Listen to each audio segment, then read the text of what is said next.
Welcome to Space Coconut MTG. I'm Space Coconut, and today on Cheapskate Commander, we're talking about Megatron Tyrant, one of the Transformer cards from Universes Beyond that we'll be seeing in the Brothers War set coming soon. The rules for these decks are simple. The majority of cards in the list are $1 or less, except for exceptional cards that are too good to leave out of the deck that are still under $5.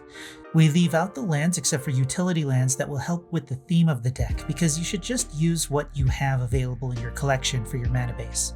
We also won't include the price of commanders that haven't been released yet, like these Transformer cards, because we have no idea how much they'll be when you pick them up as singles.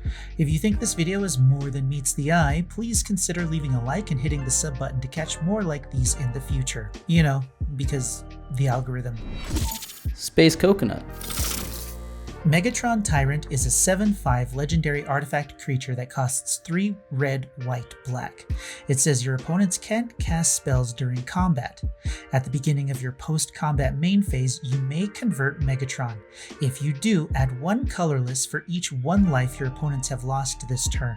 The convert mechanic here, specific for these Transformer cards, because why pay more money to use a mechanic that already exists in the game? Convert simply means you flip it over to the backside of the card. With that in mind, the ability More Than Meets the Eye costs 1 red, white, black, and it lets you cast the card converted, letting it enter the battlefield already flipped over.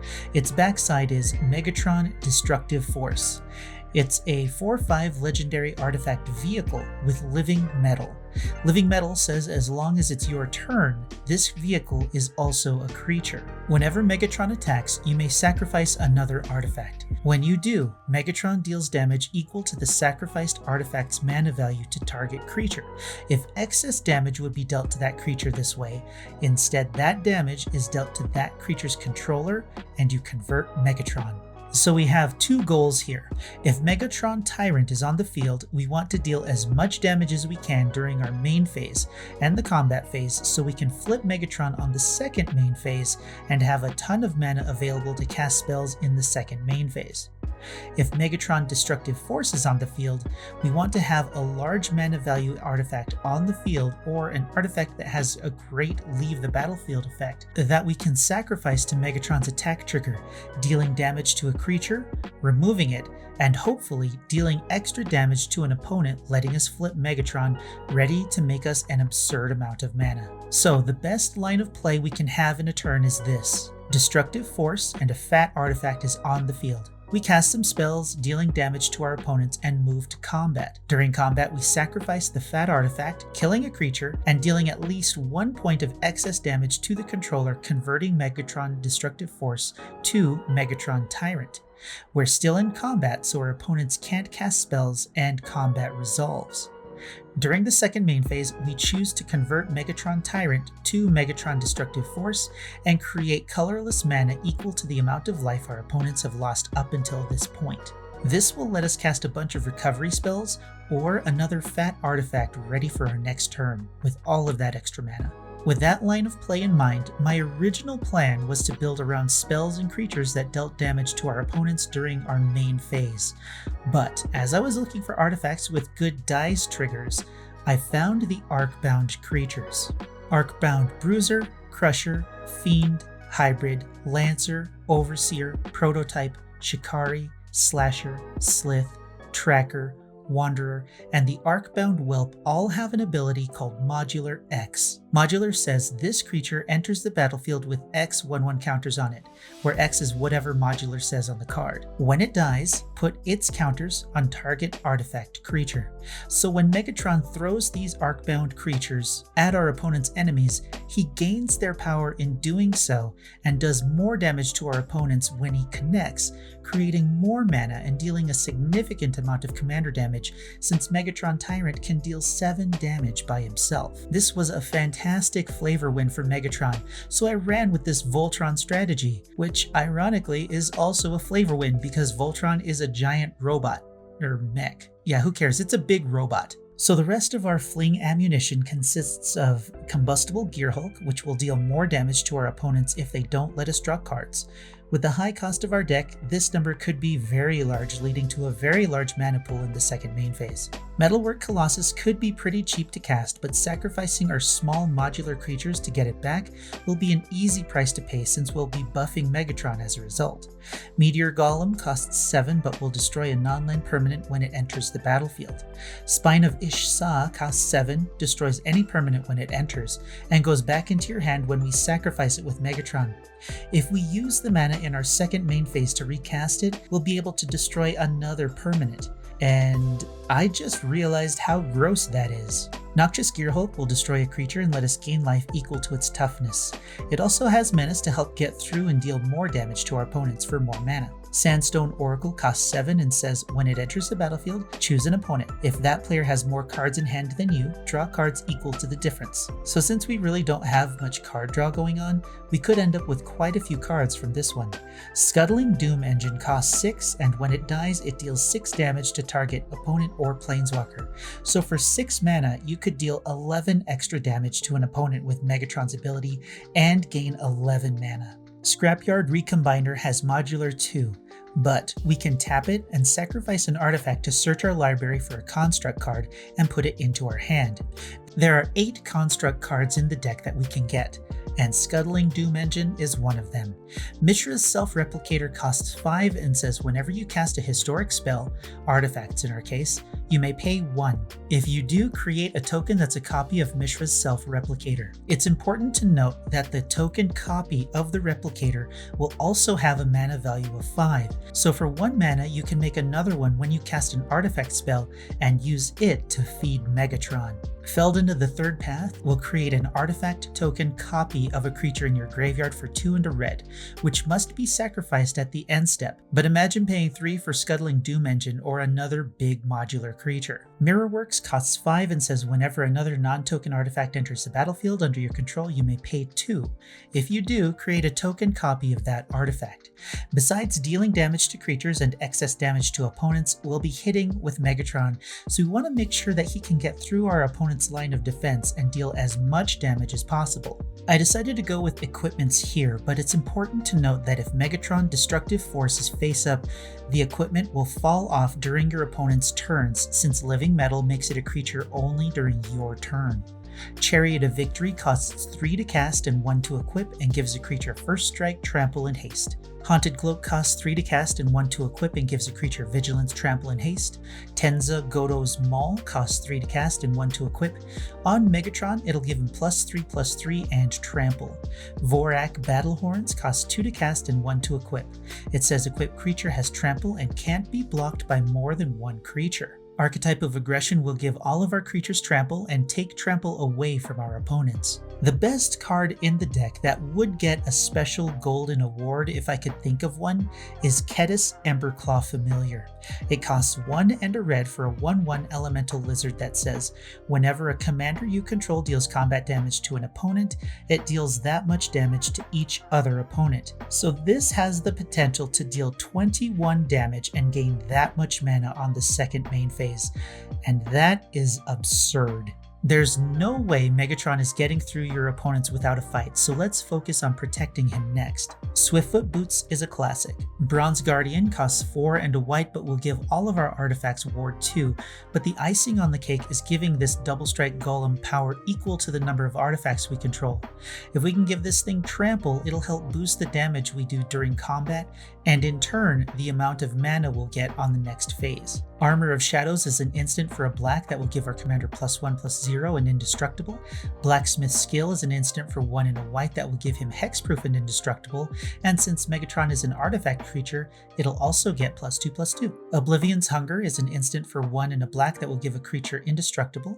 If it has a 1/1 counter on it, we can draw a card also. Rush of Vitality is an instant for 1 and a black that will give a creature +1/+0, lifelink, and indestructible. Take Up the Shield is an instant that costs 1 and a white that will put a 1/1 counter on a creature and give it lifelink and indestructible until end of turn. If Kedis is on the field and you cast either of these 2 spells, this will add up to an insane amount of life for 2 mana. Boros Charm will make all of our opponents indestructible for a red and a white, but can also deal 4 damage to a player, but more importantly, give Megatron double strike until end of turn.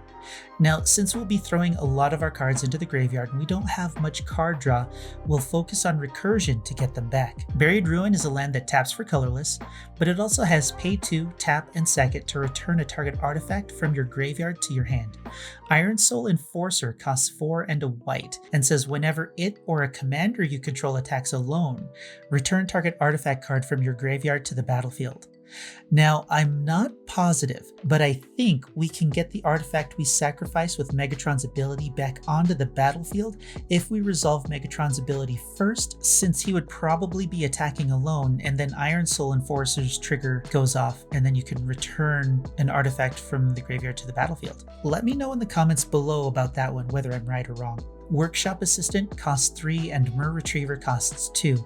They both say when they die, we can return another artifact from our graveyard to our hand. Scrap Trawler costs 3 and says whenever it or another artifact you control is put into a graveyard from the battlefield, return an artifact card with lesser mana value to your hand. Now, since some of our artifacts cost quite a bit, we could get a nice fat artifact back when we sacrifice another one to Megatron. Okiba Salvage is a sorcery for 4 and a black that will return a creature or vehicle from our graveyard to the battlefield. Then we put 2 1/1 counters on it if we control an artifact and enchantment. Now, we only have 1 enchantment in the deck, but since we'll probably be sacrificing this thing when it's back on the battlefield, it really doesn't matter. Refurbish is a sorcery for 3 and a white that will put an artifact on the battlefield from the graveyard. Trash for Treasure is a sorcery for 2 and a red that says as an additional cost to cast this spell, sacrifice an artifact. Return target artifact from your graveyard to the battlefield. Nim Deathmantle costs 2 to cast and 4 to equip. It says equipped creature gets +2/+2, has Intimidate, and is a black zombie. Whenever a non-token creature is put into your graveyard from the battlefield, you may pay 4. If you do, return that card to the battlefield and attach Nim Deathmantle to it. Recycling an expensive artifact this way is definitely worth the mana cost to me, but this could be replaced with something else if it winds up being too clunky for its purpose. It could also act as evasion and protection for Megatron if it dies, so that helps too, I think. Skeleton Shard is an artifact for 3 and it has pay 3 and tap, or pay black and a tap to return an artifact creature from your graveyard to your hand. And our only enchantment in the deck is Pia's Revolution.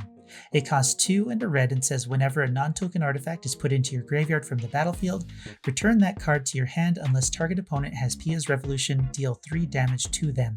So you either get an artifact back or 3 more mana to use in the second main phase. It's a win-win. In order to get all of these artifacts on the field, we'll need to get a reasonable ramp package together. Arcane Signet, Boros Signet, Orzhov Signet, and Rakdos Signet are here, of course. Foundry Inspector is here too, but since we're making absurd amounts of mana, let's make sure we can keep it all with Gemstone Array and Horizon Stone. Now, I know these aren't ramp exactly, but meh. Horizon Stone is a 5-cost artifact that says if you would lose unspent mana, that mana becomes colorless instead. Since Megatron only makes colorless mana, this basically just lets us keep it all to use whenever we need it. Since we'll have a lot of colorless mana, it's going to be very easy to be unable to cast color spells if we use it all during the main phase. Gemstone Array costs 4 and says pay 2 to put a charge counter on it. Remove a charge counter from it and add 1 mana of any color to your mana pool. Prismite costs 2 and has pay 2 to add 1 mana of any color. Now, there are 2 more cards that will let you filter mana freely like Prismite does.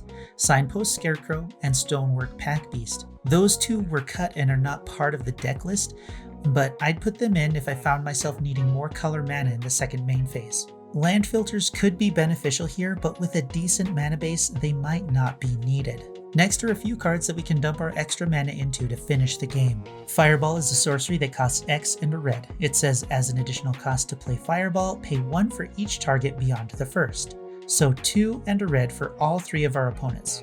Fireball deals X damage divided evenly, rounded down, among any number of target creatures and or players.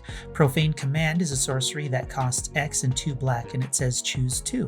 Target player loses X life. Return target creature card with mana value X or less from your graveyard to the battlefield. Target creature gets -X/-X until end of turn. And up to X target creatures gain fear until end of turn. They can't be blocked except by artifact creatures or black creatures. Fall of the Titans is an instant that costs X, X, and red, but only X and a red if you cast another spell this turn. It deals X damage to each of up to 2 target creatures and or players. Comet Storm is an instant that costs X and 2 red with a multi-kicker of 1. So a total of 2 and 2 red to hit all 3 opponents for X. Death Grasp is a sorcery for a black and a white.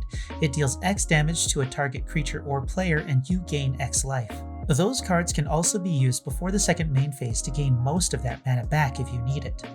And finally, the miscellaneous cards in the deck. Crackling Doom is an instant for a red, white, black that says it deals 2 damage to each opponent. Then each opponent sacrifices a creature with the greatest power among creatures that player controls.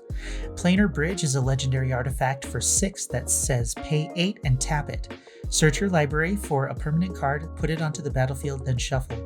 We'll have plenty of mana to do this, and we'll be able to get the exact card we need when we need it. And the last card is Ugin's Nexus, a legendary artifact for 5 that says if a player would begin an extra turn, that player skips that turn instead. If Ugin's Nexus would be put into a graveyard from the battlefield, instead exile it and take an extra turn after this one. This would be a very easy and devastating final blow to our opponents if they can't get rid of it before our combat step. And that's about it for this deck. Throwing the list into the TCG Player Card Optimizer, we ended up with a total of about $39.14, which is pretty good for what I think this deck will be able to do. However, this is absolutely a prototype deck, and there are a few places where I can see weaknesses in it, but only by playtesting the deck will we be able to really know what needs to be swapped to make this version of the deck a finely tuned beast. A few obvious upgrades would be Inventor's Fair to tutor an artifact, or Torment of Hailfire to just win when you get that mana from Megatron. Let me know what you think of this version of Megatron Tyrant in the comments below. I know Transformers are a questionable include in the Brothers War set, but if you play Magic for fun, like I do, Megatron Tyrant sounds like a really fun commander to build around. Like the video if you like the video, dislike it if you dislike it, and until next time, I'm Space Coconut, and you're welcome.